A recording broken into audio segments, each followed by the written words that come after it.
Welcome back to a Beekeeper's Diary podcast. Thanks for coming back for another episode.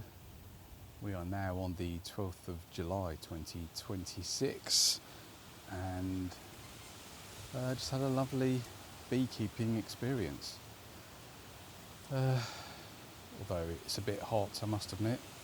It's about 26, 27 degrees, I think. I didn't come and inspect the bees last week because it was so hot. I couldn't face it, to be honest. So just left them to it and prayed they didn't get up to too much mischief. So we've come back today. It's a lovely breeze. I've got one of these ventilated bee suits that's full of little holes. So just got a pair of shorts on and the bee suit, nothing else. Apart from my gloves, my little nitrile gloves. And so the wind was just blowing against my skin through the suit, so it was lovely and cooling. And for the first time this year, both colonies' temperament was very nice. 5 stars, no complaints.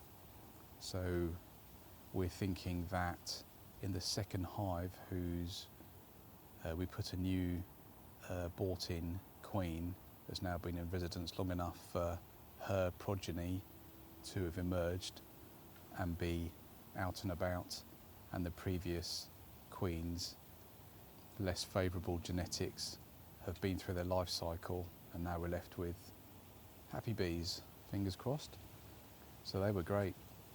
No following.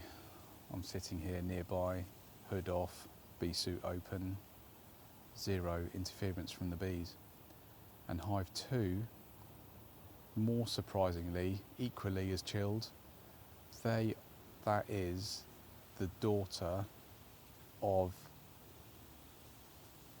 the queen whose genetics I didn't like, but they were equally chilled.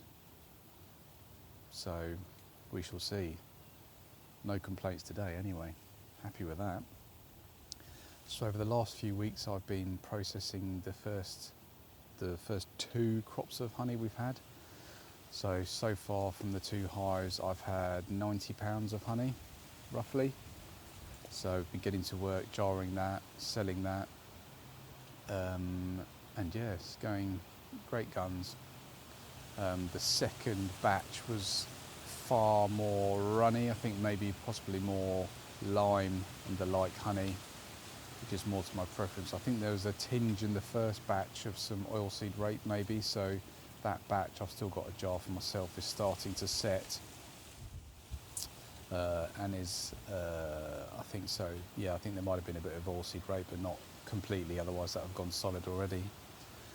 So hive 1, I've got 5 supers for collecting the honey in for the non-beekeepers. 5 supers on top of the brood box. 4 are full. The top 2 are ready to remove, but I can't face doing it today, so I'll do that next weekend. Hopefully it's a bit cooler. So I've got 2 more that are pretty full of nectar, but it's not ready yet, not capped off, not ready. And the third is empty. That's the one I'm giving them space to fill during this time period. Hopefully, if anything, there's probably a dearth on at the moment. It's very dry, it's too hot, everything's finished really around here, apart from odds and sods, bit of clover maybe. Not much in this area currently.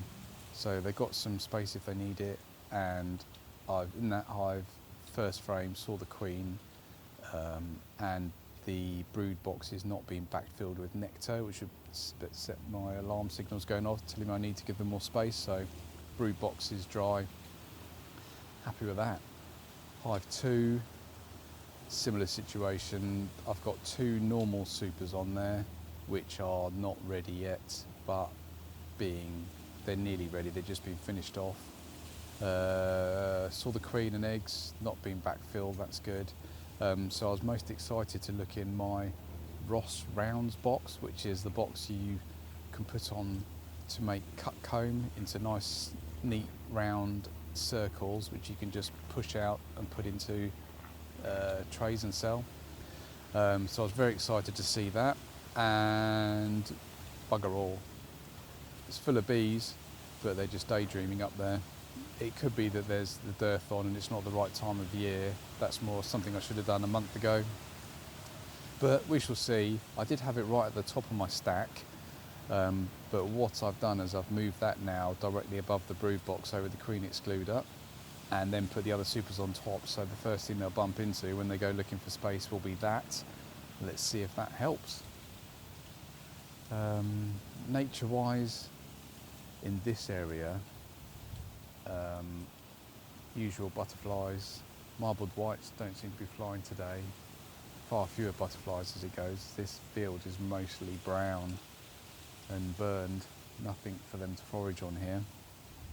But back at home in my allotment, we've got 6 lavender plants, which have been unbelievable for bumblebees. There's a few honeybees there, but more interestingly to me for nature spotting, the variety of bumblebees. We've definitely got buff-tail bumblebees, red-tailed bumblebees, males and females I've seen. Carder bees, I've been on there, but most interestingly for me was a southern cuckoo bee, we think it was, or a vestal cuckoo bee. I'm trying to send it to various places to get a decent ID, but Bombus vestalis, we think. So I'm trying to get that ID'd, which is it's definitely a cuckoo bee, just which one. And the life cycle is amazing in that the queen, this particular cuckoo bee, will sniff out a buff-tailed bumblebee nest, normally in the ground, in an old mouse hole or something like that, or under your shed in your back garden, and will fight the queen and kill the queen of the buff-tailed bumblebee and lay her own eggs in that nest, and much like a cuckoo, that nest will then raise her offspring,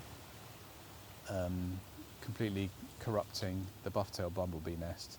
So that's quite a fun parasitic activity in nature, so it's amazing to see one of those. I hope I can get a positive identification. That would be great. So that's quite exciting. So I've been wandering around with my camera like a lunatic trying to get pictures of it, and I found quite an old end-of-life one yesterday, which was very still, so I spent ages taking photos of it, although she looks a bit rough around the edges, but it's good to spend time with her. So I'm sitting under a leafy hazel tree at the moment. Hope it's not too noisy, but it's very pleasant just to sit back, listen to the crickets, grasshoppers churring in the grass, swallows overhead, and the wind in the grass. It's lovely, very pleasant. Now I've got to go to Morrison's. Wishing you all a good week, and I'll see you next time.